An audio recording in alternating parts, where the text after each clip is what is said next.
welcome Mr. Reza Sharifi to open the discussion. Reza, the floor is yours.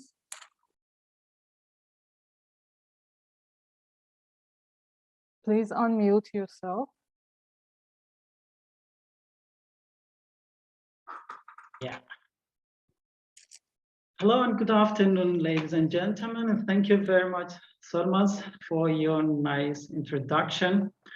And I would like to welcome all participants who have interest to know what's happening in Afghanistan, and especially our two guests, Mr. Yawer and Mr. Bustani, that they have a long experience of working in conservation field in Afghanistan.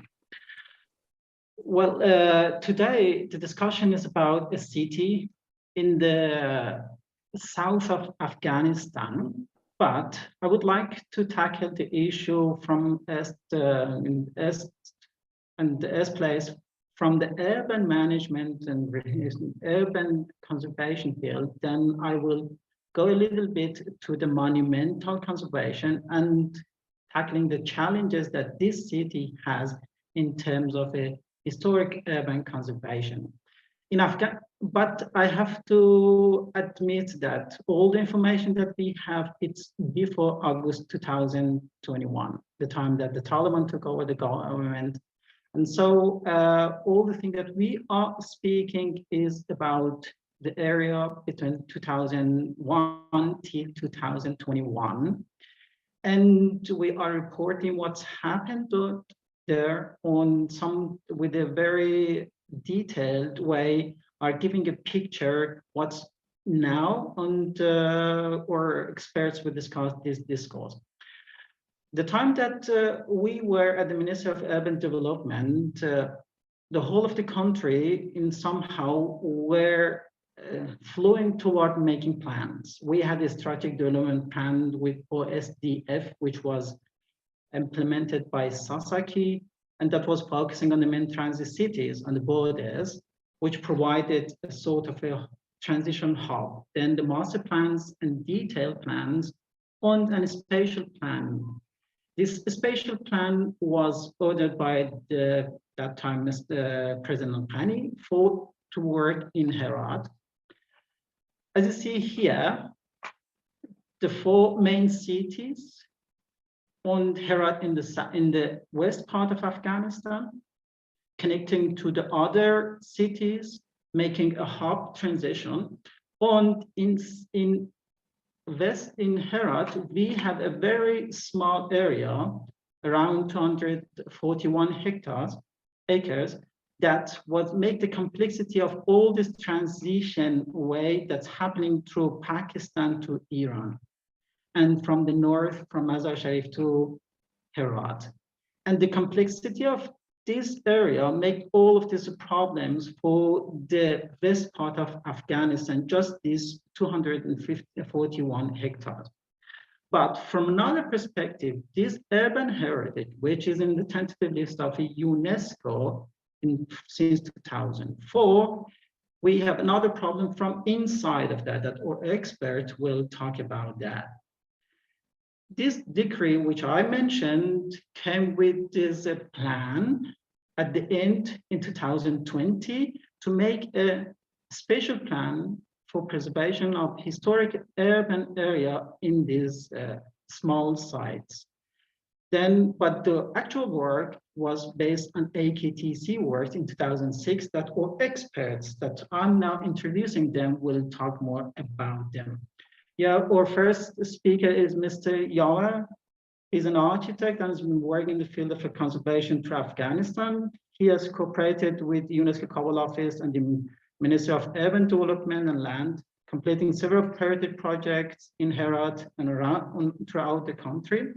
He is also the founder of, he himself has founded an architecture and conservation architecture company that was working with a different institution.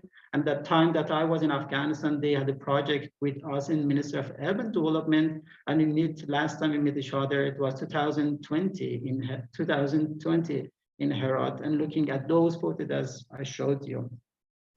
The second speaker is Dr. Bustani, who has obtained his bachelor's in civil engineering and master in architecture conservation, and a PhD in structural and conservation.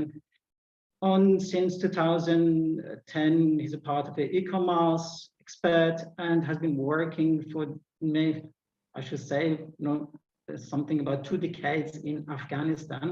And the first time that I met Mr. Boustany was something 2009 in Herat. And then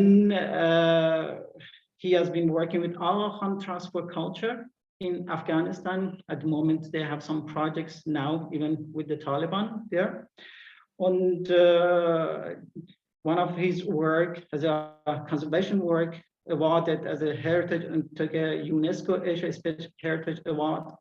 And he's very much involved in all of these conservation planning there. So first of all, I would like to Dr. Boustany to share his screen and give an introduction about what we're going to discuss. And after that, we're going to have the second guest as an introduction for 10 minutes. Then we will open the discussion for the challenges in Herat. Mr. Boustany, could you please start?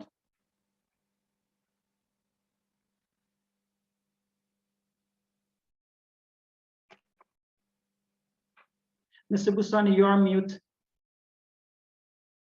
Mr. Boustany, you are mute. Okay, now it's working, sorry. Okay. Hello, everyone. Thank you for the organizer, particularly Dr. Yadullahi, Reza, and Ms. Farahani, that we never saw her until today, always communicating about this event. Thank you, Reza, for the very short introduction. I think we have to talk for hours about the history of Herat, but indeed we don't have time in this session. Therefore, I'm not going to talk about that, just want to concentrate on the issues.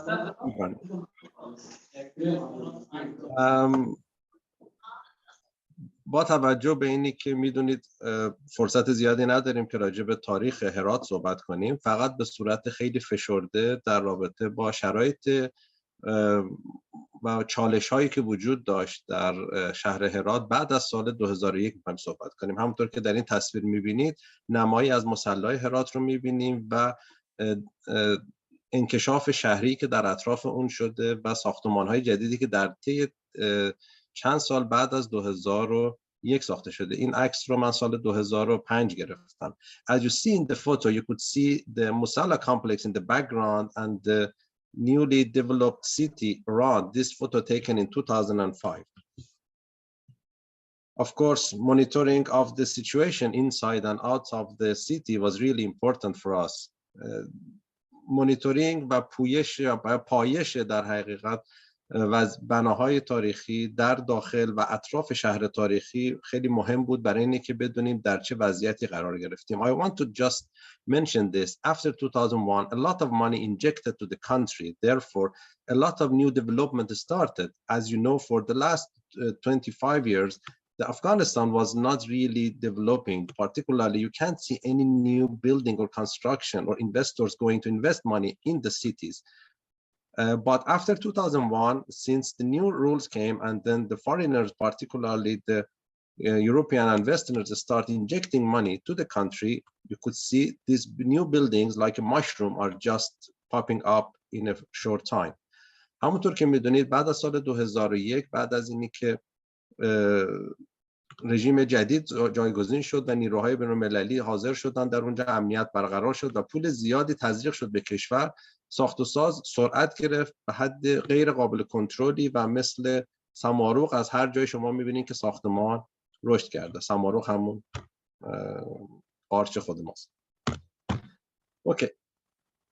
One of the first challenges was to understanding the situation. Therefore, we start a general survey of the city. We visit more than 26,000 premises in the old city, and a team of 15 surveyors trained to record everything. It's not based on just going, knocking the door or having some plan. It was also discussion, talking to the people, and also collecting a little bit information about the economic and about their relocating, because we find out many of the inhabitants of the inhabitants of the old city are refugees or they are returnees coming back from Iran. نتیجه اون کار 1.5 سال کار نقشه برداری این چیزی است که شما اینجا می‌بینید. این تقریبا 45 لایه داره که من فقط اینجا 3 لایه جاری و پابلیک بیلدینگ رو براتون years of survey and just the negotiation with the community in the city is this map. These are just 3 layers from the 45 layers that we had. As you could see, the commercials in yellow are just eating the city, and in some part they are just growing into the city. This map belongs to 2006. If you compare it with the new one, you will see how this new commercial are get into the city. They are buying the lands behind or the old houses, demolishing and then making another passage, and then they are going into the city.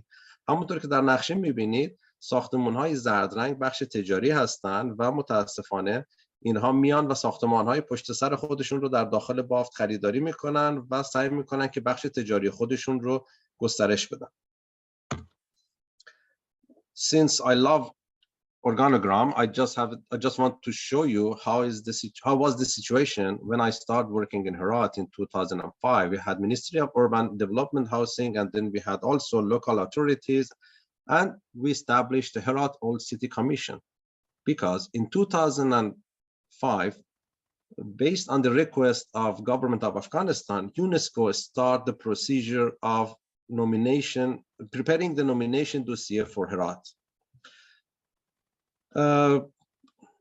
This was good in one hand and bad in another hand, because they had some meetings, but they didn't explain everything to people. And even the authorities who signed this agreement, temporary agreement with the government and UNESCO, they really don't understand what they signed.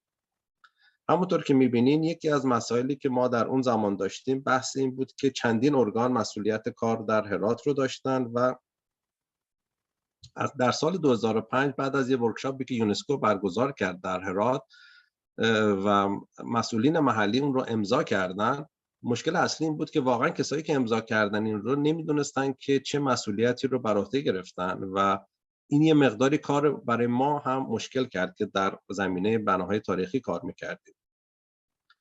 One of the main challenge was they exclude the community and the people from all this planning and all the agreement they had. یکی از مشکلات اصلی بود که مردم محلی رو واقعا از این بخش جدا کرده بودن و اونها در جریان نبودن که شهردار شهرشون یا مسئول یا والی شهر چه چیزی رو امضا کرده. In the Herat Old City Commission, we tried to have a balance, try to talk to all the people who are involved of this management system to explain what is their responsibilities and what they have to do. It's really difficult to communicate with 3 different organizations involved of the management of the city, particularly the municipality, because they don't have the capacity for the planning and also for construction control. و همین خاطر ما آمدیم یه پلان کمیسیون اومد یک پروسه دریافت مجوز رو تهیه کرد برای اینکه یک روال منطقی داشته باشه و در این حال از ریاست‌های مختلف از دانشگاه هرات و از متخصصین شورای متخصصین هرات هم استفاده شد برای اینکه اینها روی پلان‌ها نظر بدن و چیزی که از اینجا تاییدیه میگیره حداقل همخوانی داشته باشه با بافت تاریخی هرات و همینطور با معماری اون. As you could see in this diagram, we try to have a system very clear for the for the receiving permission for any construction in the old city. First of all, demolition was abandoned in general, and if you want to build or rehabilitate something, you need to go through this old city commission. We also invited many people, professors from the Herat University and also Herat Professional Shura.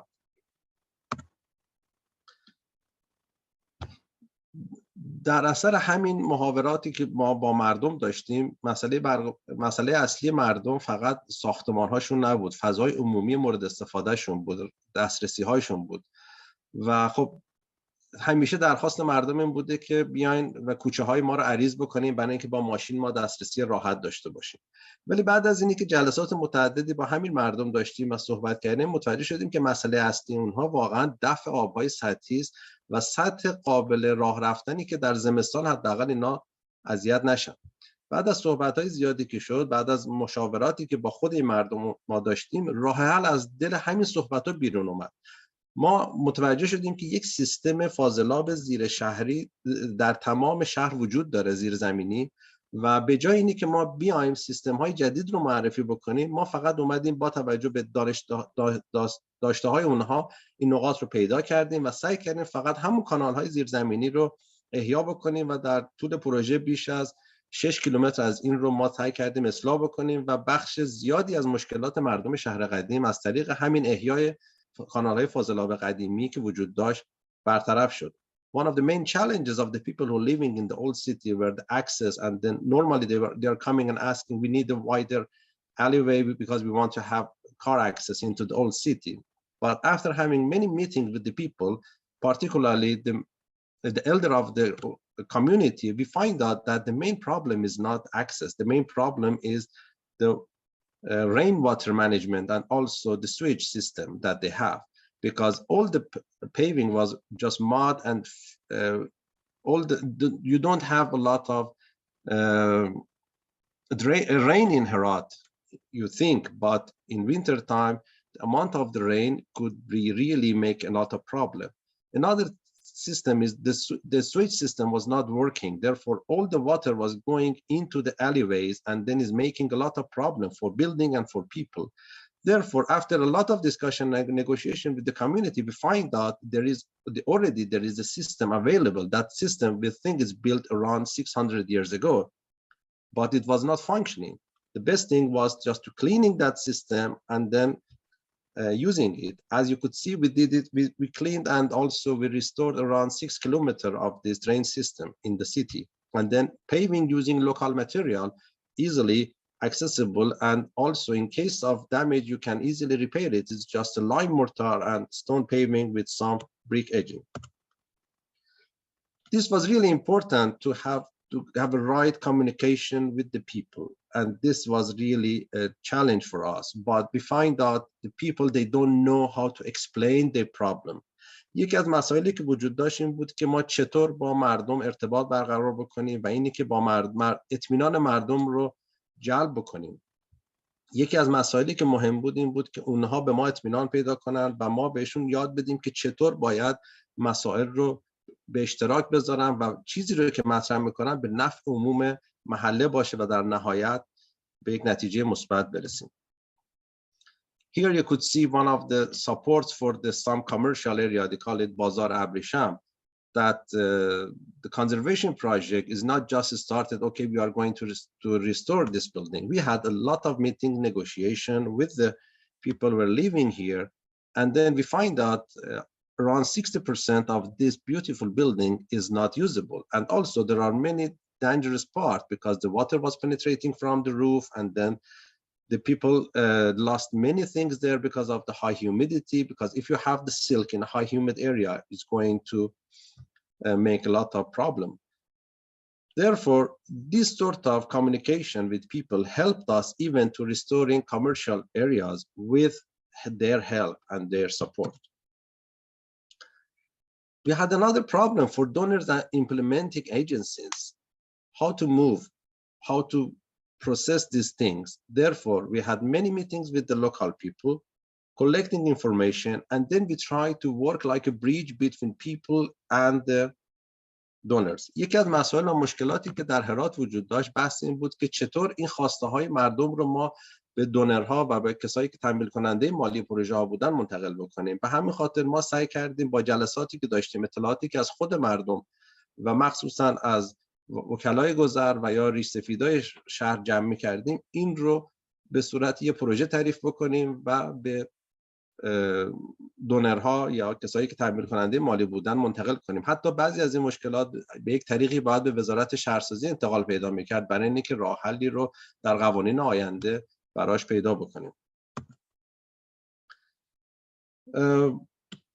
it was really important to have a community-based organization. Therefore, we tried to engage women in this, and training was important, but on the other hand, we learned a lot of lessons from the experience of other communities in Syria and in other countries, and even the Southeast, particularly India, to find a common language with the community. یکی از چیزایی که خیلی مهم بود برای ما این بود که چطور با مردم و خصوصا زنان این منطقه ما بتونیم صحبت بکنیم، ارتباط برقرار بکنیم و همینطور به نمونه‌های موردی دیگری که در بعضی کشورها مثل سوریه و هندوستان انجام شده بود رجوع کردیم و دیدیم که کلید حل خیلی از مشکلات شهرهای قدیم به دست زنان اون جامعه هست که زمان بیشتری رو در اونجا به سر میبرن و در ضمن اونها بیشتر واقف هستن به جزئیات مشکلاتی که وجود داره.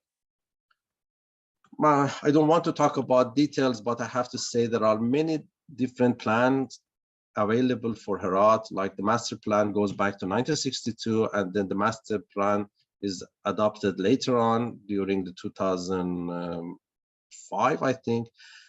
Anyway, none of these plans or the other plans is prepared by universities or by other organizations were not really easy to implement because they are from up-down or top-down planning, and they forget to talk to people about these plans.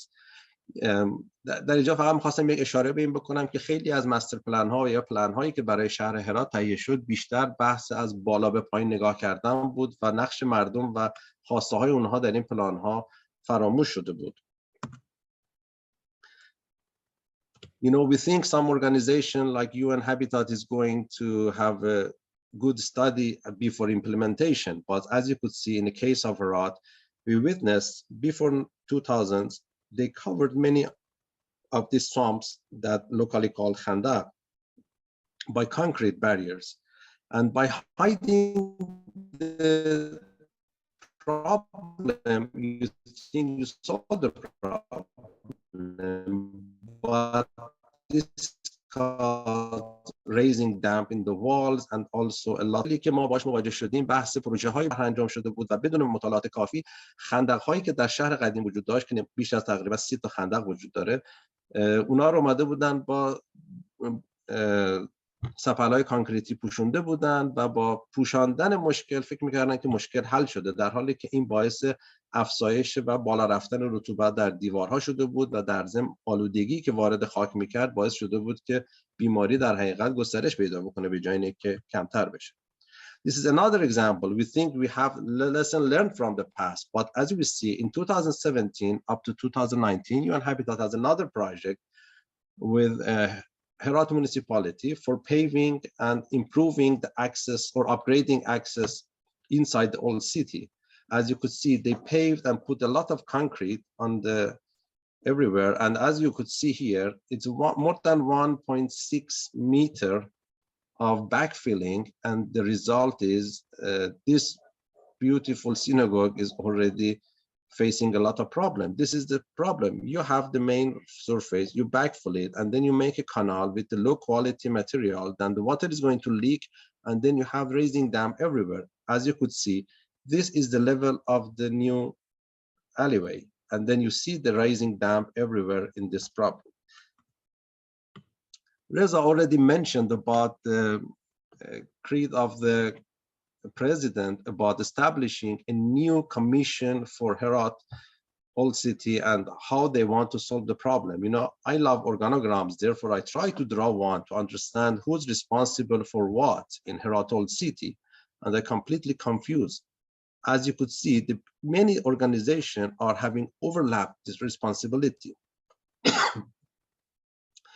همونطور که میدونین یکی از احکامی که رئیس جمهور قبل از سال 2020 فکر میکنم صادر شد این بود که یا قبلتر از اون حتی این بود که یک کمیسیونی تشکیل بشه برای به عنوان نمونه برای اینکه شهر تاریخی هرات حفظ بشه و در اینجا شما میبینیم که ریسپانسیبیلیتی ها یا مسئولیت های ارگان های مختلف از وزارت ها مختلف، وزارت شهرسازی، وزارت داخله، دفتر خود رئیس جمهور و وزارت حج و اوقاف، شهرداری، همه اینها با هم اینقدر تداخل داره که نه تنها مشکل را حل نکرد، بلکه باعث افزایش مشکلات شد. من مطمئنم که آقای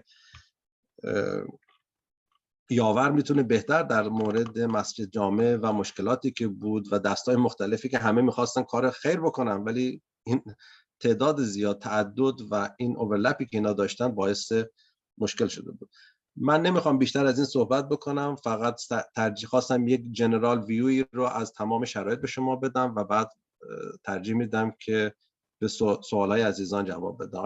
I don't want to talk more about this. This was just a general idea about the situation in Herat from 2001 up to 2020. I just wanted to give you a brief information and I'm happy to answer any questions after. Thank you, Dr. Bustani. However, I have to admit that most of the viewpoint that you have already put on the table was the AKTC, or this the job that you have done during all these times since 2004-5 and then coming to now. Just I want to emphasize on our listeners that that was the idea and the point that was from Mr. Bustani and his organization. However, for example, me as a governmental official have completely another view. I was thinking that when the decree was published that time, 2017, was the sort of remedy or resolution or sort of result for solving all those misunderstanding of the problem in Herat. And the second things, I have to say that Dr. Bustani correctly say that there were a lot of bad projects, like in terms of the cultural heritage preservation, the job that UN Habitat did. But there was a very good project too, which AKTC has done in 2006, and that was the master plan even for the after 10 years for the Ministry of Urban Development to work. Thank you. And now we will go inside Herat, and we would like to hear from Mr. Yawar. He's from Herat. He has been working in Herat for many years. And he's speaking this very delicate dialect of Herati, and everything is very inside and very original. So I would like to give you the panel, and then please, Mr. Yawar.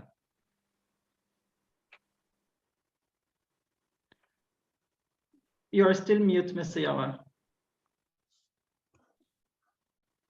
سلام عرض میکنم خدمت همه. تشکر میکنم از خانم یداللهی، خانم فرهانی و آقای شریفی خاطری که فرصت مساعد کردن که ما در این سمینار شرکت کنم و بعضی موضوعات در رابطه با چالش های حفاظت شهر قدیم هرات ارائه کنم. So thank you, Mr. Yavar. And so I will summarize and deliver a translation. He thanked the organizers of the event, and he would like to start talking about his experience as an insider in Herat. طوری که گفته شد، هرات یکی از ولایت‌های قدیمی و باستانی افغانستان هست که در غرب افغانستان موقعیت داره و مرکزیت هرات شهر هرات است که باز در شهر هرات شهر قدیم هرات موقعیت داره. So Herat is one of the ancient cities in western Afghanistan, and the center of the city or the historic city of Herat is in today's city center of Herat that you can see in the maps.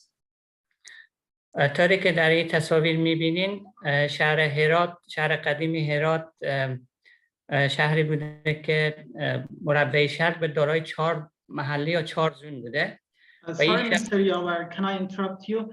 Could you please make it screen bigger, that sort of a complete screen that will be visible? درست شد؟ Oh, yeah. Yes. خب این شهر با سابقه تاریخی که هست چندین بار تخریب شده و چندین بار هم بازسازی شده یعنی. So as you see in the maps, Herat was a square-shaped walled city, the ancient city of Herat, and with 4 main neighborhoods. And through the history, the city has been demolished and reconstructed again. در اینجا ما می‌خوایم که در رابطه با انکشافاتی که در سال 1940 و بعد در شهر قدیم هرات آمده صحبت کنیم. So Mr. Yavar would like to talk about the findings of his work that mainly focuses on the period after 1940. And what they have found, I think he means the excavations, the findings of excavation in the old city of Herat after the 40s. در سال 1940 حکومت که در هرات بود اونها آمدن در شهر قدیم بعضی انکشافات را انجام دادن. 4 جاده اصلی شهر که به 4 بخش تقسیم میکرد اونها را عریض کردن و با مرکزیت مسجد جامع هرات جاده های در اطراف مسجد جامع هرات نیز ساختند. So he actually is talking about the development projects in the, so it was a Farsi Dari difference that I misunderstood the word inkishafat and iktishafat. So he's talking about the development plans after the 40s. I'm sorry. And you're seeing the new streets in the ancient city of Herat. که در این نقشه سمت چپ می‌بینید مثلا محله قطبی چاق در هرات در اون زمان جاده‌های اصلی در اون وجود نداشت ولی بعد از اون همونطور که گفتم با مرکزیت مسجد جامع می‌بینید که 4 جاده اصلی در 4 جهت مسجد جامع و همچنین در اطراف مسجد جامع هرات جاده‌های نو ساخته شد. You know, as you see the map, the color map on the, so could you please show the maps, Mr. Yavar? Thank you. As you see in the colored map with the streets at the center of the map, you can see the Jame Mosque of Herat and the streets that has cut through the fabric. تصویری که قبل از آغاز جنگ ها گرفته شده از بافت شهر قدیم هرات با همونطور که گفتم اطراف مسجد جامع هرات. در این تصویر شما جاده های جدیدی که در اینجا ساخته شده میتونیم به راحتی ببینید و همچنین بافت شهر قدیمه. This is a picture. In which year was this, Mr. Yavar? قبل از 1970. So this is a picture before 1970, before the wars start in Afghanistan, and you can see the new modern streets that Mr. Yavar talked about and the Jame Mosque of Herat in this picture. در اون زمان نظر به شرایط و وقت یعنی با وجودی که جاده ها عریض شده بود و ساختمان های تجارتی در حاشیه این جاده های نو ساخته شده بود با آن هم موادی که استفاده شده بود و هم طراحی هایی که شده بود بیشتر با بافت تاریخی و سنتی هرات همگانی داشت یعنی همخوانی داشت. And so the new constructions in those years were more harmonious with the material that was used in the pre-modern Herat and also the architectural design. So the new construction in this period that he is talking about now was compatible with the old fabric of the city.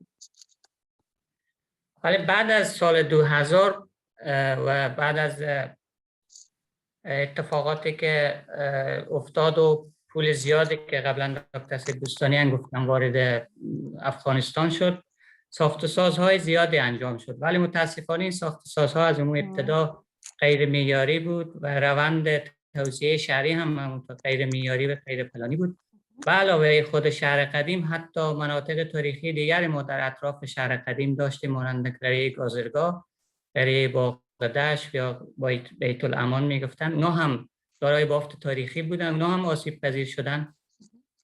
So now he goes on talking about the events after the wars and also after 2000, that because of the new political situation, European and international money was injected in the projects in Herat.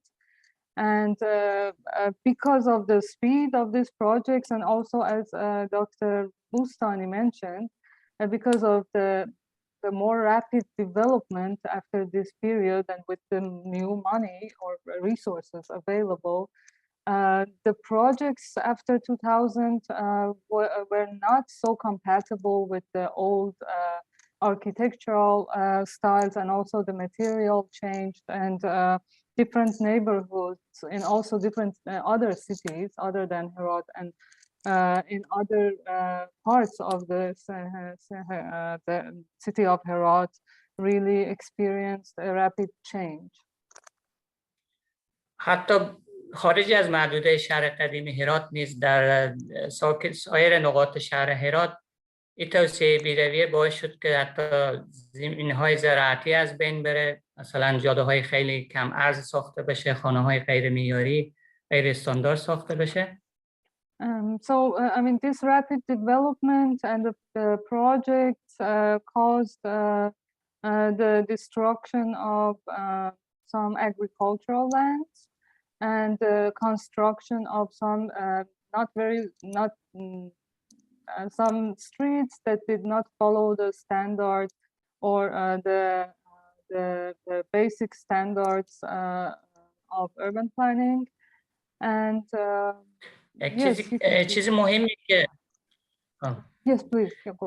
چیز مهمی که در روی حفاظت شهر قدیم هرات تاثیر داشت و باعث شد که بیشتر تخریب بشه این بود که در انکشاف یا در ساخت و سازهای بیرون از شهر مارکت‌های تجارتی زیادی در نظر گرفته نشد و همون بازار تجاری شهر قدیم همونطور یعنی زنده ماند و رونق گرفت. یعنی مارکت هایی که در شهر قدیم وجود داشت و ساخت سازهای مارکت های جدید، اینا باعث شد که بیشتر مردم رجوع کنن به شهر قدیم هرات. So after the new development projects, Mr. Yovar thinks one of the issues that caused more demolition or more erosion of the inner city of Herat was that new commercial areas were not foreseen and were not constructed outside of the city center. So as I understood, I think he means that the city center was overloaded with commercial function. And so this caused more destruction and pressure on the inner city. یعنی تصاویری که می‌بینین اینا از جاده‌های اطراف مسجد جامع هست قبل از جنگ، یعنی بعد از او سالهای 1940، ولی با آن هم جاده‌ها عریض شد ولی نفوس شهر هم کم بود و صنایع و یا خرید فروشی هم که میشد نظر به شرایط وقت زیاد چیز نبود، مثل حال اینقدر رشد نکرده بود و ما یعنی حالت خوبی بود در اون زمان. So he shows ببخشید آقای یاور، شما دارین الان در واقع در مورد قبل از جنگ، یعنی قبل از این before the developments of the post-war era that he was talking about. Now he is showing the pictures that the commercial demand in the city had a kind of balance with the population. So the city was not so overpopulated, and and the commercial demand or commercial pressure of the city was still not that high before the wars and before the new developments in the post-war era. در روز زمان همونطور که گفتم در اطراف جاده هایی که ساخته شده بود کاروانسراها و بازارچه های ساخته شده بود که شما یک دو نمونه از اونها رو به اینجا من نشون دادم برای شما. So he is now showing a caravanserai of the in the city of Herat that could be functional. I mean, was functional before the new developments. When the traditional lifestyle was still going on in Herat. و هم تصویری از یک تیمچه ها یا بازارچه های هرات. So these are the covered kind of commercial spaces.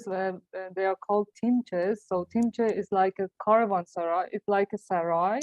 So it's a small caravanserai that is covered, and timche is used for more delicate products. So this is around in the bazaar of Herat. ولی این تصاویری که حال اینا شرایط فعلیه، یعنی بعد از این سالهای 2000 که گفتم همونطور که گفتم مارکت ها جدید ساخته شد، غیر معیاری، غیر پلانی و باز و صنایعی که اونجا وجود داشت مانند مسگری، مانند نقره کاری، اونا همه رکورد مواده شد و متوقف شد و جا از اونا فروشگاه های البسه، فروشگاه های لوازم آرایشی، فروشگاه های جواهرات و سایر لوازم مورد نیاز مردم شد که به مخاطر بیشترین لود یا فشار در این قسمت های تجاری شهر قدیم موجود است. So as he was talking about the not developing commercial areas in the outside of this historic city and like putting the commercial pressure inside the city, inside the historic city, now he's showing the situation of the city center of Herat after the 2000s, after the growth, the population growth. And when in the old shops and the old like markets that he showed for the more delicate uses could not stay in the new area, the new commercial area of the bazaar of Herat, and new functions like retail shops and like cosmetic shops that could meet the new needs of the growing population, replaced them. And these are the pictures that you can see. همونطور که گفتم این رونق بازار باعث شد که قیمت زمین هایی که این مارکت ها در اونجا قرار داره اونها هم بالا بره، حتی به بعضی مارکت ها میلیون ها دلار هم قیمت های رسیده مثلا. And so the new functions and the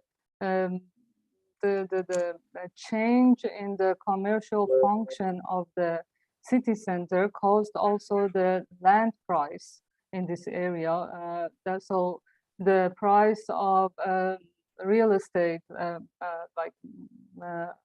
or properties in this area considerably grew after these political changes and after these financial changes.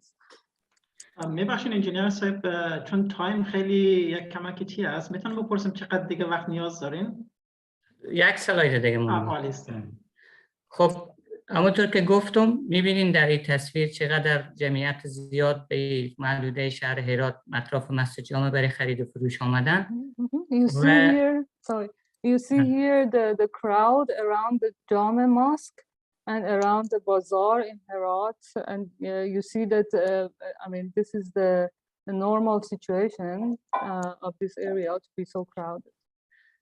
یکی از مشکلات عمده که به بار آمد این بود که خب این شهر قدیم هرات ظرفیت اینقدر نفوس و اینقدر وسایط نقلیه نداشت و یکی هم همونطور که گفتم چون قیمت‌های زمین ها بالا رفت، معلومه که ساکن بومی از این منطقه بودن، اونا بیشتر خانه‌های شخصی خود فروختن و اونها خانه هم ادغام شد به این مارکت ها. So because of the new changes, what he focuses on is that the population grew and the old city did not have the capacity to like stay functional with the new commercial load.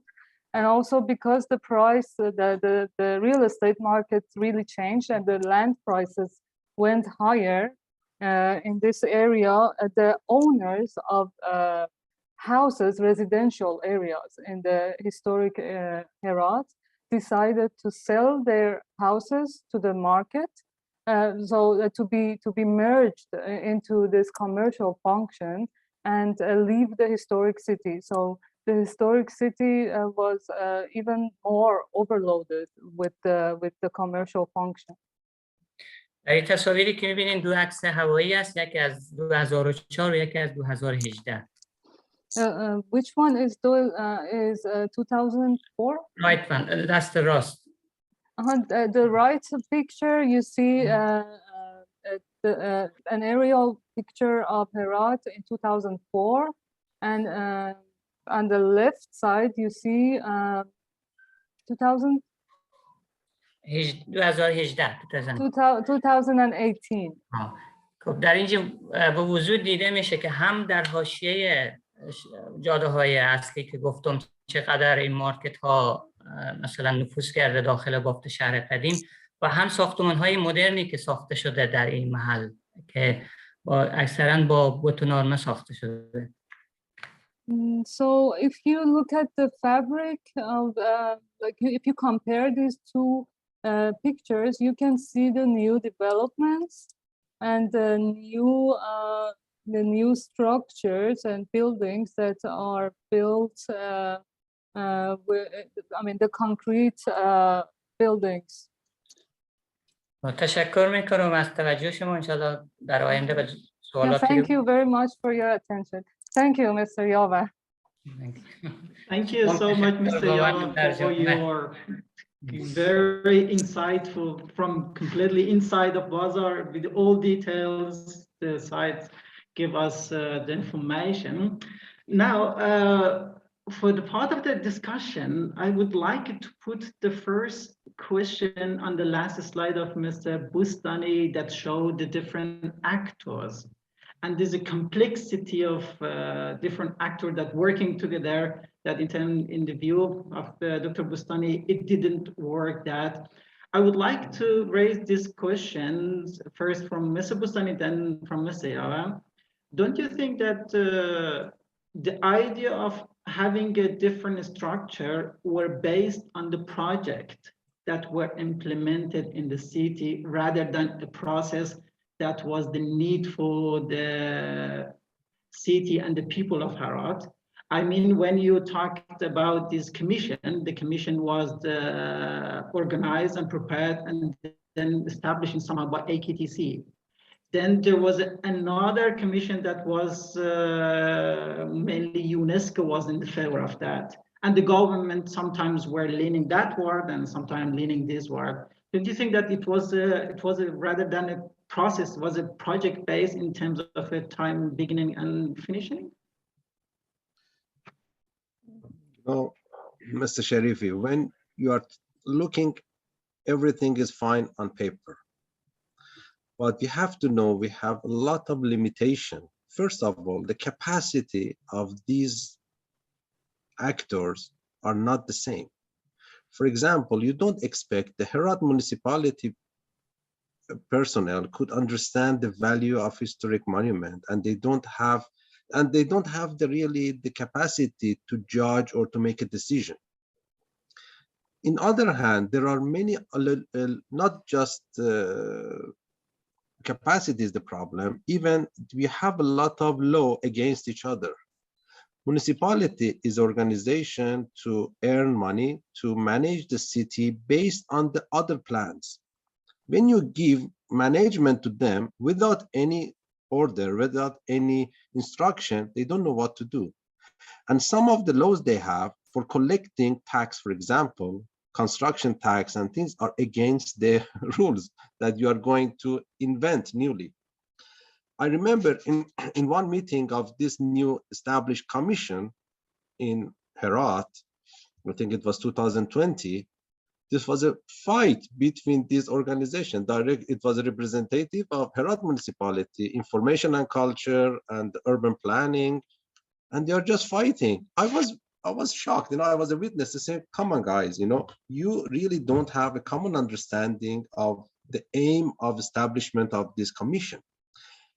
Municipality wants to collect money, wants to earn money from Citadel of Herat, for example, and then they want to put tax for all the other historic monuments, but they don't want to spend money. They just want, okay, we are going to asphalt all the alleyways, and then the information and culture was saying, no, asphalt is not a good idea. You have to follow the AKTC, you have to follow the traditional pavement. And then you have some other organization, this is not a way to establish a commission for preparing a comprehensive management plan, because the aim of this commission was preparation of comprehensive management plan, while you don't have enough capacity in the commission. Another hand is you have some rules and regulation for construction in Herat based on the master plan of Herat prepared by Ministry of Urban Planning. But in other hand, you remember you have agreement in 2005, Herat authorities signed an agreement with UNESCO. They had the temporary buffer zone, skyline zone, and the core zone. But these are a little bit confusing because they don't understand the meaning of buffer zone. When you look at the master plan, it's completely opposite of the agreement that they already signed. Maybe in words they are good, but in reality they are not going to. I see what you mean, Dr. Boustany. But Mr. Yavar, you have worked with, you started your work with AKTC as an architect, then joined to UNESCO, and at the end you were working with the Ministry of Urban Development. So you have this route, and you can now, can you tell us what exactly, who are the main actors, or who is the decision making in this process of all that giving ideas, giving monies from different sectors? Who were the main actors could play for the conservation of historic fabric in Herat? با توجه به صحبت‌هایی که دکتر سیب بوستانی کردن، من فقط می‌خوام اضافه کنم. کمیسیون حفظ شهر قدیم وقتی که تشکیل شد، بعد از این بود که بنیاد فرهنگی آقاخان فعالیت‌ها خود داخل شهر قدیم تحت پروگرام حفاظت از شهرهای قدیم شروع کرد. So based on, so he would like to answer Dr. Boustany, and he wants to point out that the Commission of the protection or the conservation of the historic city of Herat started its activities after the Aga Khan Fund started their activities. So یعنی اولین قدمی که در حفاظت شهر قدیم هرات برداشته شد این بود که بنیاد فرهنگی آقاخان کارخورد در این راستا شروع کرد. So the first action that was made considering the protection of the historic city of Herat was made by Aga Khan. با توجه به اینکه وزارت اطلاعات و فرهنگ افغانستان و همچنین وزارت شهرسازی افغانستان ارگان‌های دخیل در حفاظت شهر قدیم بودن، خب ایجاب میکرد که اینها با هم همکار باشن و یعنی بنیاد فرهنگی آقاخان هم زیر نظر اینها کارخورد پیش ببرد. So considering the fact that the Ministry of Culture in Afghanistan and also the Ministry of Urban Development of Afghanistan were the main authorities to undertake urban conservation in Herat.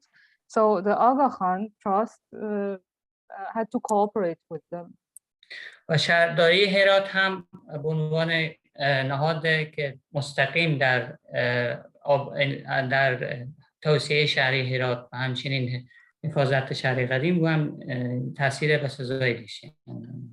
And the municipality of Herat was also the local responsible organization for conservation issues in Herat.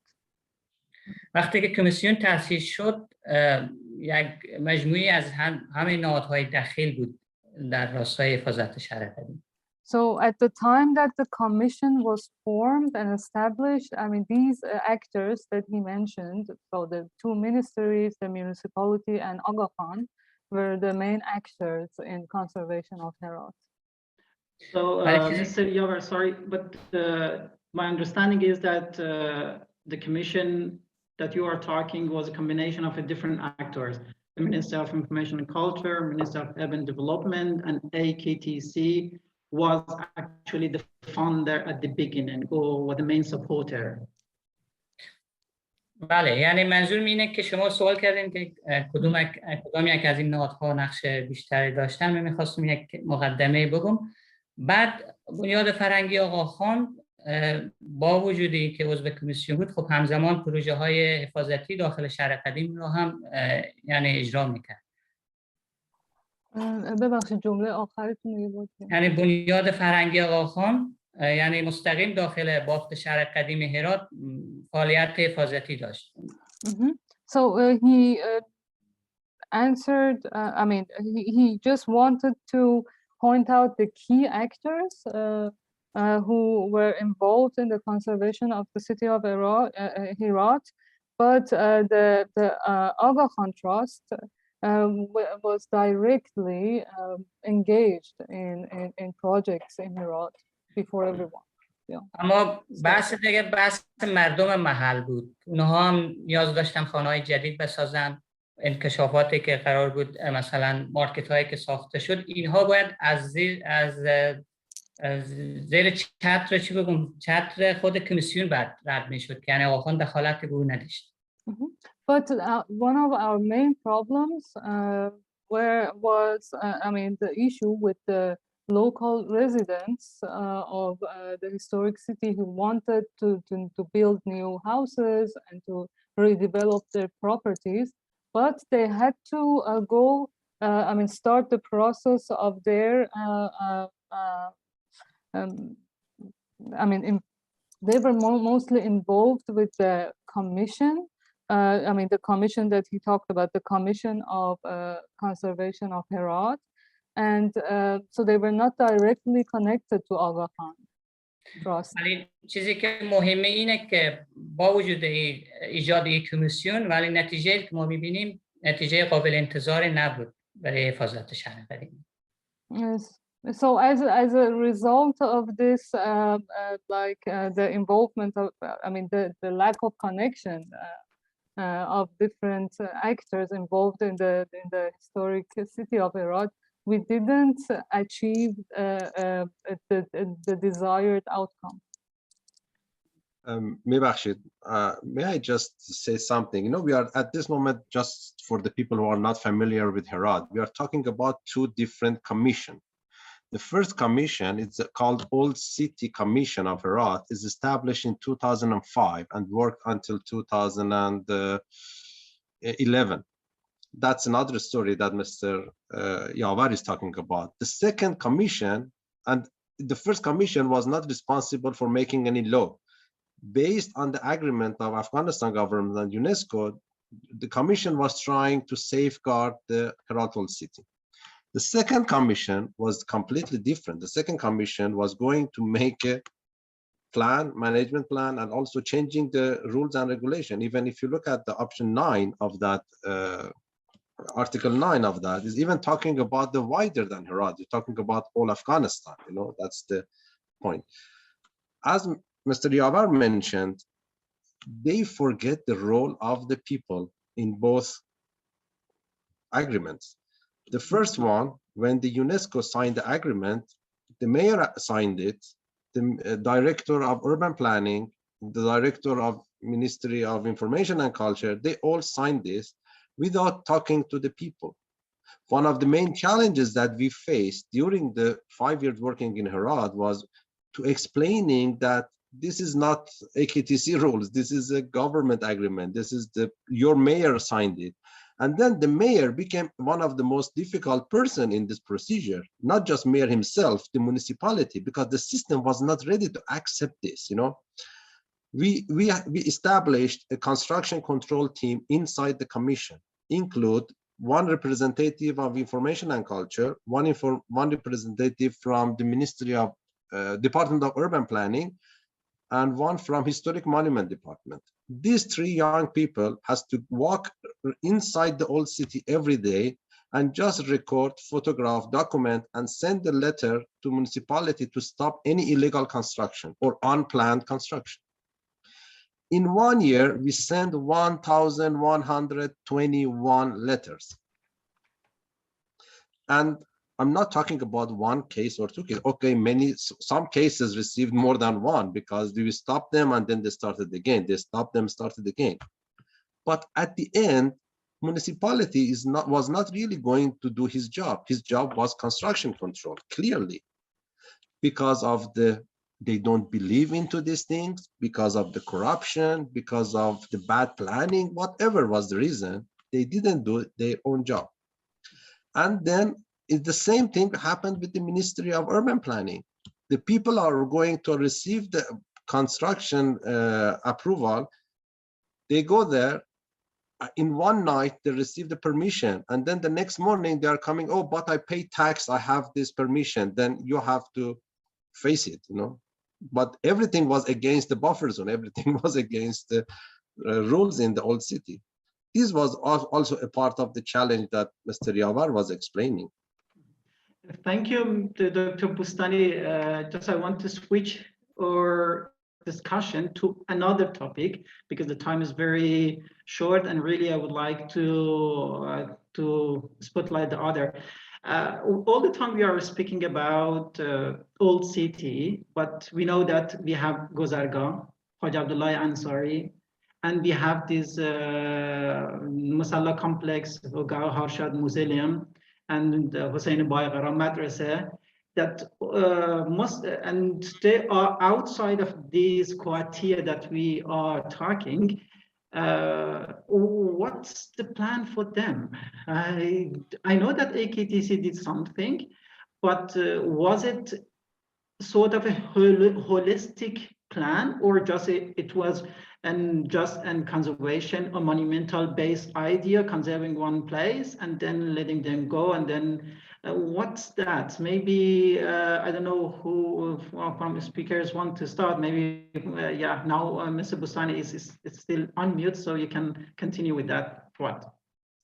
No, the working in Gazurga, actually the Gazurga is a village 3 kilometers northeast of Herat, just for the audience. This is a very important, historically is a very important Timurid site, because in 1425, Shahrukh, at that time he was not the king, he was in charge of the South Khorasan area. He built a big complex for Haji Abdullah Ansari. And since then, this building and this area became more important. Even you have a lot of other construction until end of Sultan Hussein Baigara, the Namakdan pavilion built by Ali Shir Navai, for example. But the point is, the whole village was really important because you had some Khanigah inside, you have some other buildings inside. When we wanted to work there, we find out that we have also some difficulties, because it was a religious site controlled by a family that strictly defending their rights. Their right means collecting money, for collecting donation from the people. And the first thing they thought, we are going there and then they are going to stop their business. Okay, we had a lot of negotiations saying, okay, we are here to just restore this building. The ownership is whoever it is not our problem. But when we start the project, we faced a lot of problems. The idea was to not just the village area, but then we faced a lot of problems with these authorities, and even we received some message from the main government. Oh, please limit your project in this historic compound. Don't go into the village, you know. These are the messages that we received from the ministers, from the high-rank people in the Ministry of Interior even. Therefore, we limit our work mostly in Gazurga complex inside the religious complex in the south of in the south part. When we talk about the Musalla complex, and it's also another complex built even before in 1917, for example, the Madrasa of Gohar Shad built by the Queen Gohar Shad. That was a site that UNESCO worked there even before. And when we arrived, we saw a disaster because Uzbek government wanted to build a new shrine for Amir Ali Shir Nava'i. They destroyed the existing one. And then we find there huge excavation for a foundation and a poor grave remaining in the middle, and a lot of huge machinery that normally you use for road construction, not for conservation of historic monument. And then we had to communicate with UNESCO, we had to communicate with ICOMOS, and then at that time, I remember Michael Petzet was the director of ICOMOS. I had some phone call, we went there to talk about, and I think, Michael, what's going on? We say, oh, we received this permission from, we gave this permission for the new construction, but did you saw the drawings? No, they promised us to prepare and share the drawing with us. The drawing was a huge concrete building, 28 meters. And everyone was shocked. But anyway, the existing Ali Shir Nava'i building was not original Timurid building. It's built by a rich Afghan family around 65 years ago. But anyway, it was a really humble building. It was really nice, simple, local, traditional design. And then the project stopped. The site left like this for many years. And then because UNESCO was always worked since 1976, when Andre Bruno first time worked in Musalla complex, they had a sort of authority. And whenever you want to talk about this Musalla complex, UNESCO was involved and say, no, we plan for future. We have some plan. We are going to bring experts. We are going to bring experts. Okay, how many years? Remember, even before that time, in 1995, Dakar, a Danish-based organization, did some conservation on the Musalla camp, and Musalla mostly in the Gohar Shad. You know, at that time, Dr. Najimi was in charge of that project also. They did some good things, at least to protect the dome. But later on, when the money arrived in 2001, new tiles arrived from Iran. And maybe about these new tiles and the way that the locals are looking at that, I would like to continue with discussion with Mr. Yawar. I think you remember that too, that as Mr. Bustani said, there was a new tile and new tiles that, or new bricks, small bricks, and the original bricks of Timurid were captured out, took it out, and then they ordered some bricks from Mashhad, which is near to Herat, and they bring it and they put it in, and that was a very problematic that time. How locals were looking at these different bricks and this different connotation. Did you, as a Herati, how did you look at that?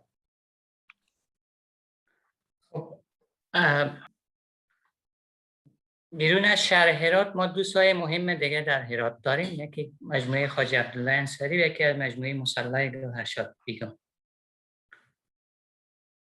So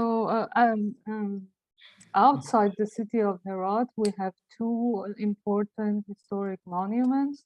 One of them is the Musalla Gohar Shad, and the other one is the shrine of Khwaja Abdullah Ansari. مجموعه مصلی مجموعه که در زمان تیموری ها ساخته شده و دارای ارزش زیادی در حساب هم میراث فرهنگی داره. The Timurid building, which is the Mosalla, the Goharshad Mosalla, has a particular heritage value. مناره‌های باقی مانده که فعلا در مصلی مونده به عنوان یک شاخصه‌های مهم شهر هرات شناخته میشه در نظر عام، یعنی وقتی که رو صحبت میکنیم. And the minarets of this building, they have really important, they are considered as like landmarks of the city of Herat for the local people. خب قبل از این، همونطوری که دکتر بوستانی گفتن، خب یونسکو از ارگان‌هایی بود که قبل از جنگ، حتی از 1975 در راستای حفاظت این مجموعه دخیل بود. UNESCO was active in Herat after the wars, before the wars even, since 1975 in Herat. خب بعد از اینکه جنگ‌ها شروع شد، پروژه متوقف شد و تا اینکه سال 2000 کارها باز از سر گرفته شد. After the wars, everything was stopped, all the conservation projects, and they restarted after 2000. بعداً خب در پلوی یونسکو خود مسئولین میراث فرهنگی در هرات و همچنین فرهنگیان هرات علاقه زیادی داشتن که این مجموعه مرمت بشه، تحت حفاظت قرار بگیره. And besides UNESCO, the local heritage authorities of Herat really wanted this monumental like building, this important landmark building to be preserved. اقداماتی که شد در اون وقت، خود باغ گوهرشاد بیگم، یعنی مدرسه و مسجد گوهرشاد بیگم، فضای سبز از او ساخته شد. So they چه زمانی بود دقیقاً؟ 2002 به بعد. After 2002, so they started they started some interventions in the complex, in the Mosalla complex. So they constructed a garden around it and started the preservation. که گفتم در رابطه در قسمت خود ترمیم مقبره گوهرشاد مخصوصاً و چنانچه آقای دکتر بوستانی هم ذکر کردن، مقبره گوهرشاد و مقبره امیرعلی شیرنواحی داخل باغ گوهرشاد در پلوی هم قرار دارن. مقبره امیرعلی شیرنواحی خب خراب شد که یک مقبره جدید ساخته بشه، مانع شدن یونسکو و سایر نهادهای داخل. So there are two shrines inside this complex of Goharshad Mosalla, and one of them is the shrine of Amirali Shirnavahi, and the other one is the shrine of Goharshad. So you were saying that so they needed some restoration, I think. Yes.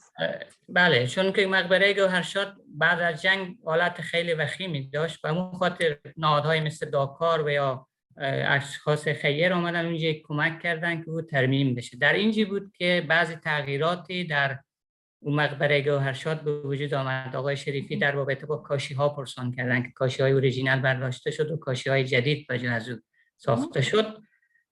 این زمانی بود که کارها انجام شد، ولی در اون زمان فکر نظر شخصی اینه، چون علمی که ما یا شناختی که ما از قوانین و اصول مرمت بناهای تاریخی حالا داریم در اون زمان وجود نداشت. So after the war, because of neglect for many years, I mean these buildings, particularly the Goharshad shrine, was not in a good situation, and endowers and local people started to think about restoring and repairing the building. And he points out in response to Mr. Sharifi about the tiles and the brickworks that were imported from Iran. Mr. Yovar said that at that time we didn't have the conservation knowledge that we have today. و نگاهی که مردم عام داشتن به زو مسئله همی بود که یعنی برای ترمیم شد و از خطر دور شد. And the local people were happy that the danger of destruction and I mean turning the building into a ruin is not there anymore, and the building is at least repaired. Thank you, Mr. Yawa. That was a really good, insightful. However, I have a lot of other discussion. Unfortunately, because of this translation gap, we are very short in time. I think it's better to open the panel for the questions of our lesson on the participants, and then if there is time, we can go on. So, Solmaz, I would like to ask you to moderate now. Sure, please, I ask you to unmute yourself, Mr. Sorry, please unmute yourself, Mr. Tavladis. Yes. Okay, salam khanum khavagayan, kheli mercy to be invited, Mr. Bostani, and I congratulate all of you, particularly Mr. Bostani, my friend, and Mr. Yavar. My question is more technical, but before, I would like to precise that these problems that we see in Herat, we have in all the world, in Italy too. I live in Roma, okay, but not so big. But this complication with many organizations, etc., we have in all the world. My question is more technical, so I don't know if Mr. Bostani or Mr. Yavar give me the answer. If in Herat area we have old monuments of earth architecture, I mean like architecture like Yazd, like Argebam, or like other with multi-plasters buildings, if they are today, and if they are that, it is started the conservation, etc. of these monuments. Thank you. Reza Jan, who's going to answer? Yeah. Yeah, you can start, Mr. Bustani, then Mr. Yavar, when there is something he can add to. Please, Mr. Bustani. Thank you, Georgios. You know, in Herat, I could say 90% of the monuments, buildings, houses, mosques, everything is made of adobe. Particularly the houses, they all made of adobe mud structure, and then in some of them, in 19th century, end of 18th century, mostly 19th century, they covered the facade, the internal facade, with a layer of baked brick as decoration. But in generally, the walls and the domes and the arches all made of adobe, because you don't have enough stone around you. Anyway, the stone are available in Gazurga mountain, in Zanjirga mountain is close, but you don't have the technique, and it's much easier and cheaper. And why not using baked brick also? The problem is you need fuel for baking earth, and it's not available. Therefore, you try to reduce amount of that by using mud and just covering with any sort of brick cladding or also mud plaster. Okay. Thank you. Mr. Yavar, do you would like to add something to that question? اگه آقای دکتر بستانی جواب بدادن Thank you. Thank you. So he thinks that Mr. Bustani gave an adequate answer. There was a yes, question. there was a question in Dari, I think. Yeah. I don't understand the question. The participant asks Mr. Bustani, could you please translate that in comments? I will translate it that there was a not actually survey, but you know that these minarets all the time they were in a bad situation, and especially the fifth minaret, which is all the time near to be collapsed, and all the time the people, the authority, they had this nightmare that one day it will collapse. And with the help of Italians, there were cables just to let them not to fall down. So it seems the question is that, is there a new survey or a new thing about this? Maybe in this sense, however, they said Mr. Bustani, but I think Mr. Yawar also has some idea about that. Do you have any comments on the fifth minaret, which is laying down? Mr. Yawar. منار پنجم یا مشهور به منار کج در هرات همیشه مورد بحث بوده، خصوصا در هرات. و حالی هم چون با توجه به که در این اواخر خب بین سالهای 2010 تا 2017 همونطوری که گفته شد مجموعه تحت حفاظت توسط هم وزارت اطلاعات و فرهنگ و هم سازمان یونسکو بود. ولی بعد از 2017 بعد از سال اخیر که 2020 باشه، بنیاد فرهنگی آقاخان با توجه به بحث‌های اخیری که شد که همه نگران از این بودن که در حالت بدی قرار داره و شاید به زودی سرنگون بشه یا چپه بشه، به همون خاطر بنیاد فرهنگی آقاخان هم عاجل اقدام کرد و بعضی کارهای روی دست گرفته شد. گناه دکتر سید بوستانی بهتر میتونن توضیح بدن. دیگه با نظر به شرایط فعلی دیگه باز نمیفهم در آینده چی خواهد شد. Mr. Yawar mentioned that this minaret is a very debated case in Afghanistan, and it was the preservation projects were going on from 2010 to 2017 by the Ministry of Information and Culture and also UNESCO. And but after 2020, because of some new debates and concerns about the state of conservation of this monument, Aga Khan started a kind of emergency project. But he thinks that Mr. Bustani can add, since he has worked with Aga Khan. Please, Mr. Bustani. Yeah, sorry. Yeah, this fifth minaret is a really interesting project. Anyway, it's leaning, we call it Afghan Pisa. It's 42.5 meters tall and has the inclination of 2.66 degrees. It means 2.4 meters out of plumb. This is quite huge because remember the Pisa is quite wide, but this minaret, the base of this minaret is just 5 meters. This minaret was not in a bad condition until 1940s because you have some photos from Robert Byron, 1933, or even Annemarie Schwarzbach in 1914. You see the minaret is quite in a good condition. But after that, we have measurement by Andre Bruno in 1977 and shows that the inclination is really in a bad condition. He's reporting around 2.3 degree inclination.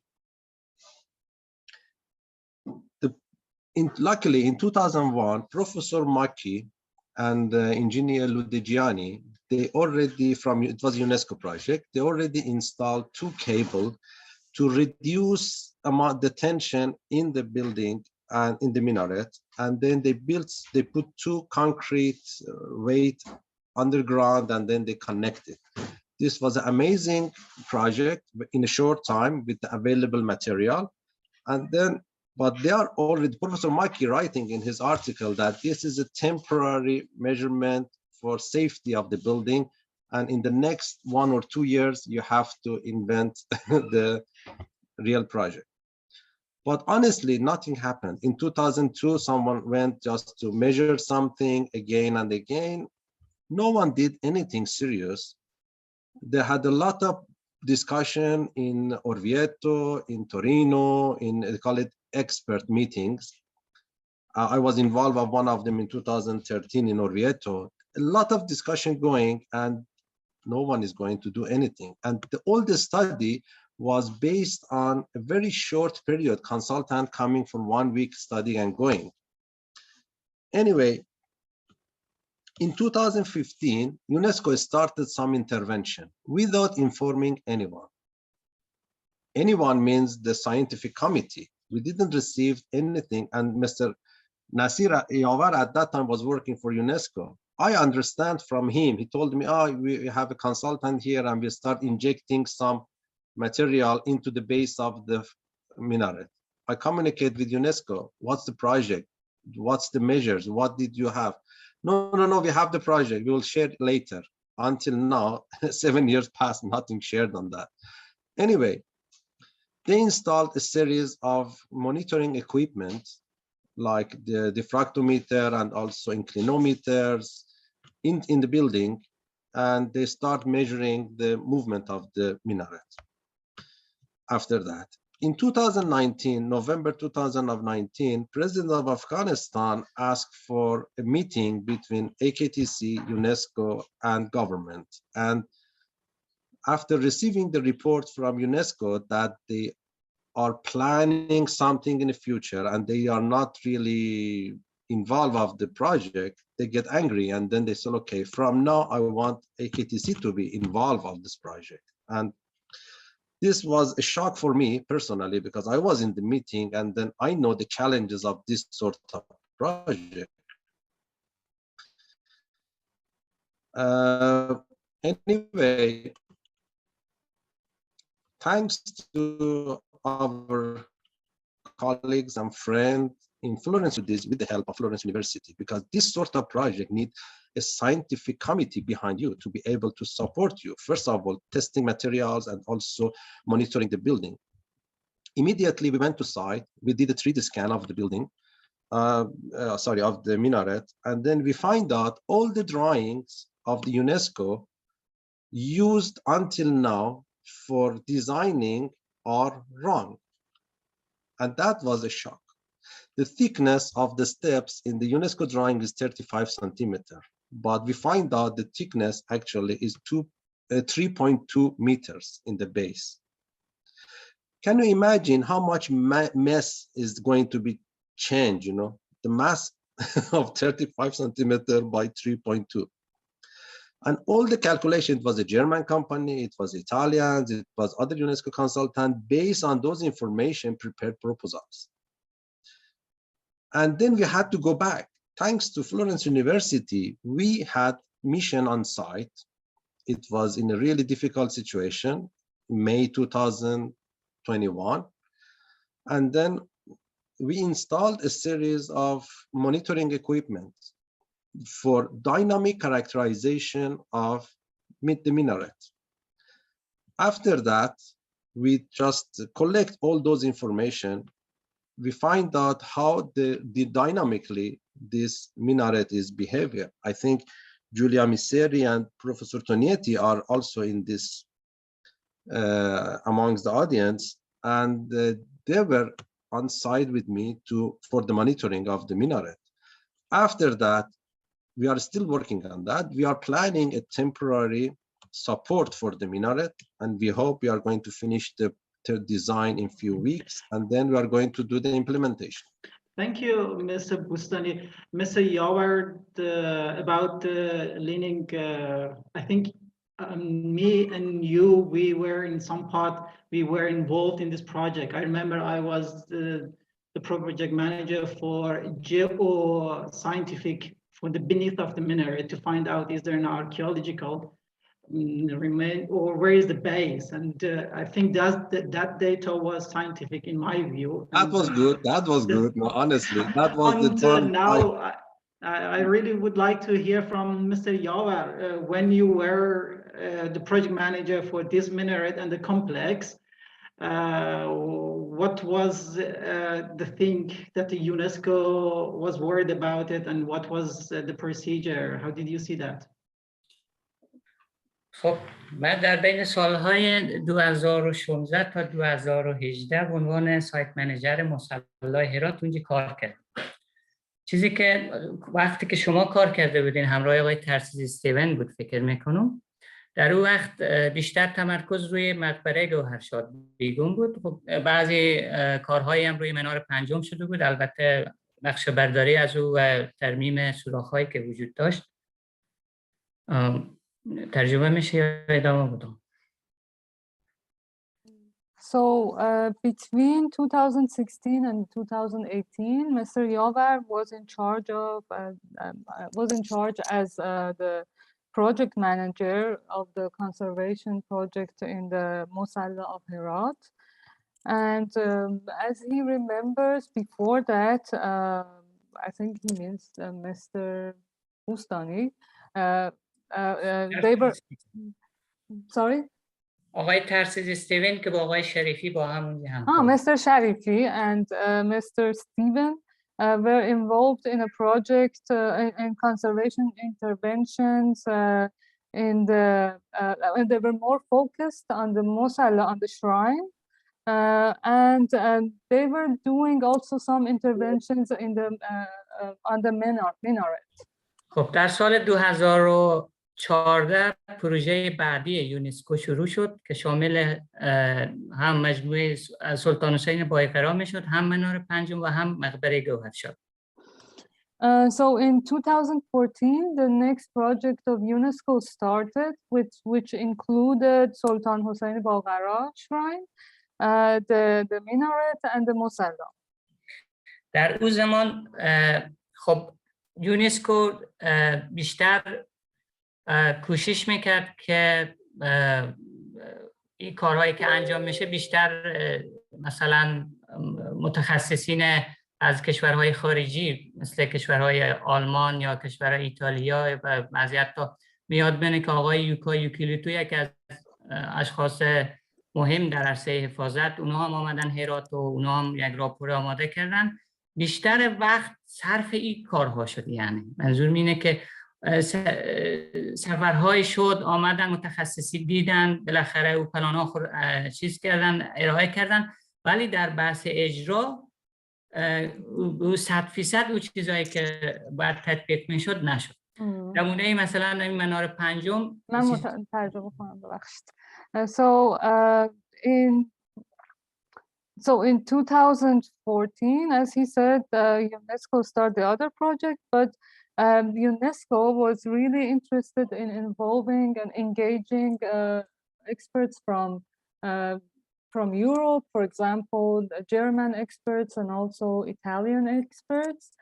And most of the time that he was like in charge of this project, passed in the course of introductory course of the project, which was like the traveling and visiting, so traveling of the European experts to the site and visiting, and they needed a lot of time for getting familiar with the site. And when it came to implementation, so things did not go as planned. مثلا در قسمت منار پنجم سیستم مانیتورینگ نصب شد و بعضی استحکامات هم انجام شد، ولی بعد از اینکه یونسکو ساحل ترک کرد سیستم مانیتورینگ هم از کار افتاد. کسی نبود که بالاخره تعقیب بکنه و دیتاها رو بگیره، دیتاها رو آنالیز کنه و همون حالت یعنی 100% اون چیزی که باید میشد انجام نشد. So as they started the project, for example, in the minaret, they established a monitoring system and all the equipments. But after UNESCO left the site and the locals needed to implement the monitor or continue the monitoring of the site, this didn't happen in a desirable manner. So they had problems. Thank you very much. Objection, sorry, about this monitoring equipment they installed. The monitoring equipment were just recording the movement of the cracks. You know, it was not a proper dynamic characterization that we were expecting.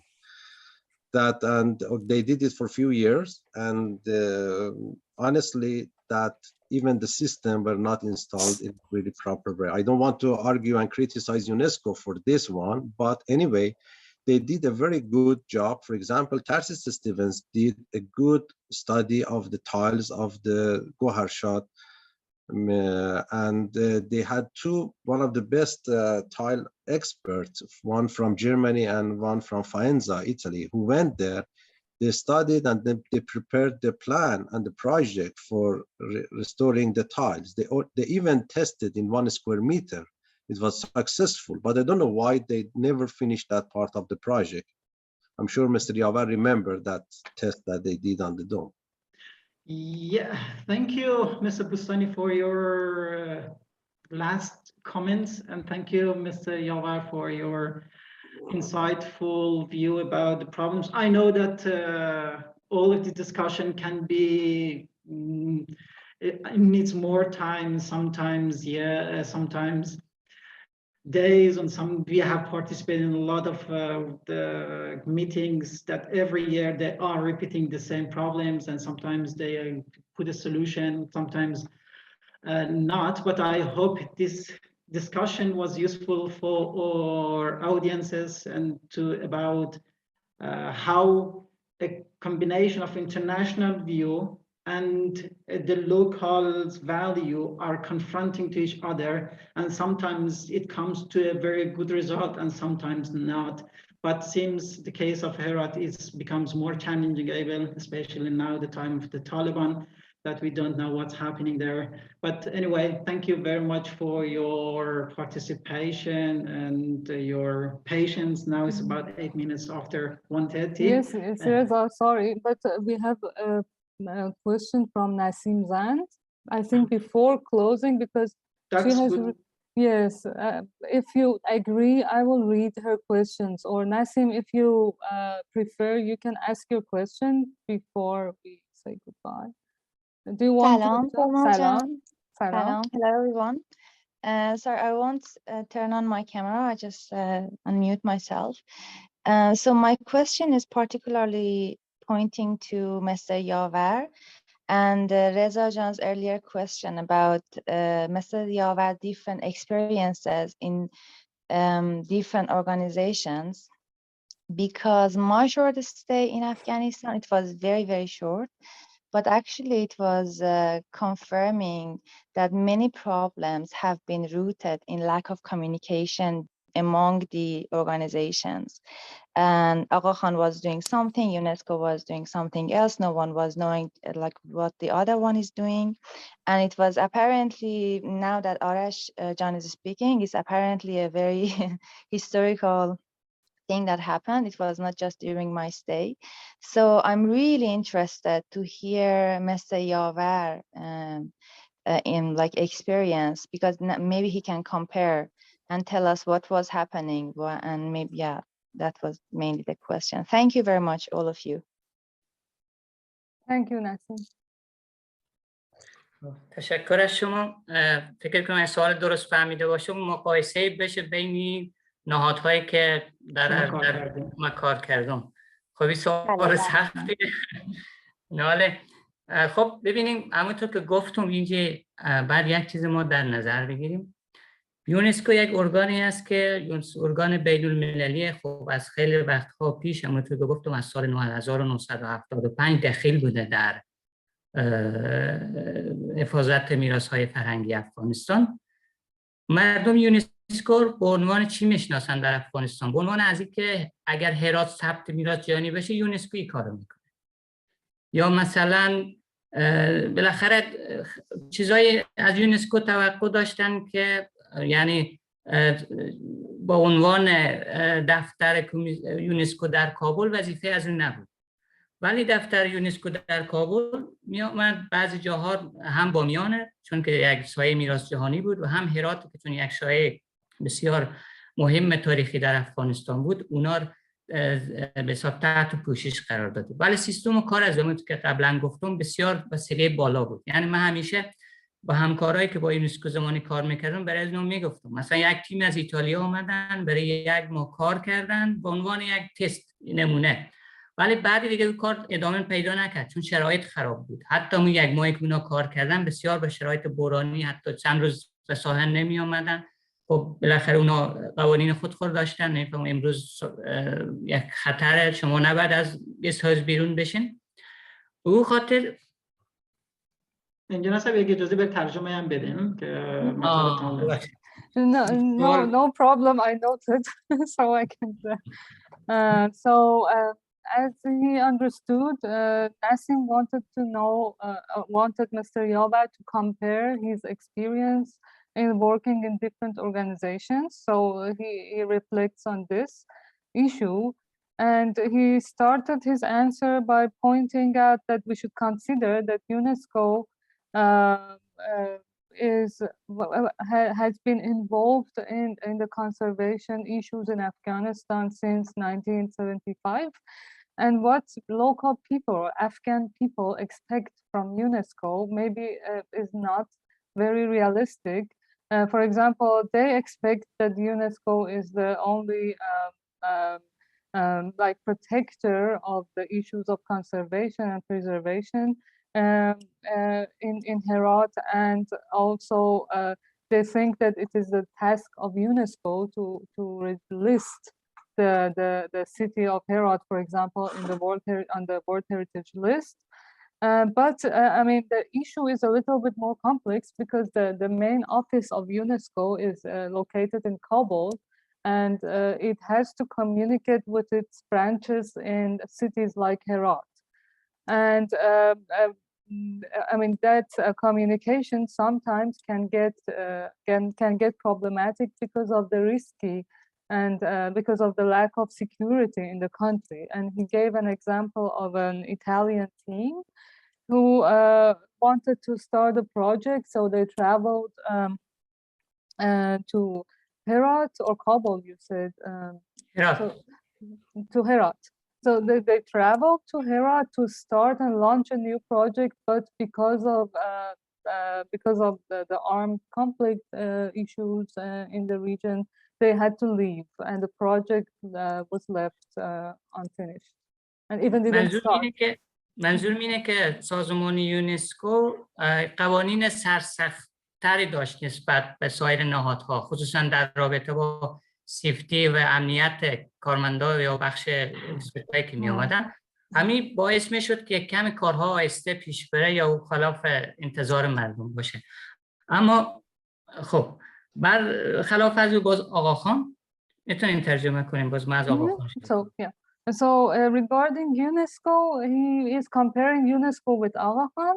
So compared to Aga Khan, UNESCO had a more strict rules and strict consideration regarding the security of the staff that were working in Afghanistan. So they were very alert, so very strict about security issues. خب باز آقا بنیاد فرهنگی آقا خان به عنوان یک انجیو یا یک فعال در عرصه حفاظت بنای تاریخی در بیشتر کشورها در افغانستان، اینها مستقیم با خود پروژه سر کار داشتن، مستقیم با مردم سر کار داشتن، بیشتر ریسک پذیر بودن. خود من اونجا کار کردم، دیدم وضعیت و همون خاطر کار از اینا بیشتر سرعت پیدا میکرد. متخصصینی که بودن بیشتر تلاش میکردن و نتیجه هم بیشتر زیادتر دیده میشد در دید مردم. And so regarding UNESCO, so because of those limitations and strict rules regarding security, the UNESCO could not, the UNESCO projects could not meet the expectations of people, Afghan people, because of these security issues. But Aga Khan, as an NGO, was more flexible and more, the Aga Khan as an NGO could work, be more robust or more flexible in terms of working in the risky situation of Afghanistan in general. And therefore, the speed of the projects was, more reliable, so they could finish the projects. They didn't, as I understood, you mean that they didn't go through the bureaucratic processes of UNESCO. خب اگه در قبال دولت هم بیام بگم که مقایسه وزارت شهرسازی که من کار کردم مثلا یا وزارت اطلاعات فرهنگ، خب اونا هم خب بر حسب از اینکه امکانات اینا کم بود، نیروی متخصص اینا کم بود و نمیتونستن همپای آقا خان باشن یا یونسکو، ولی اونها هم تلاش خود کردن. اونا خوشبختانه عرصه از این ارگانا کار کردم و از هر کدوم از اینا تجربه های زیادی به دست آوردم دیگه. خوشحالیم، یعنی نمام که یکی بگم خوب یکی خراب. دل هیچ کس مقصد نرنجاندی دیگه. So regarding the governmental organizations that Mr. Yavar worked with, he worked with the Ministry of Urban Planning. Their main problems, I mean, they could not really get to the pace of like projects in Aga Khan or compete with Aga Khan and UNESCO because of the lack of equipment or a lack of expert staff.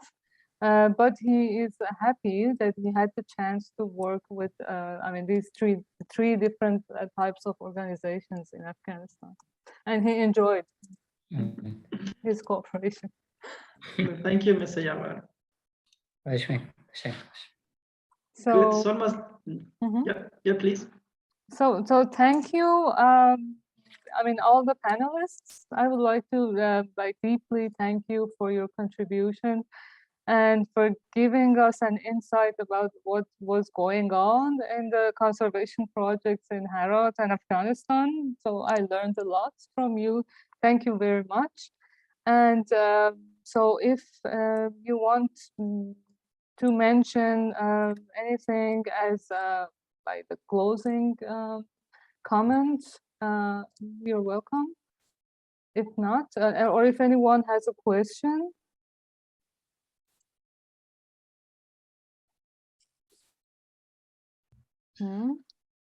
May I just add one comment?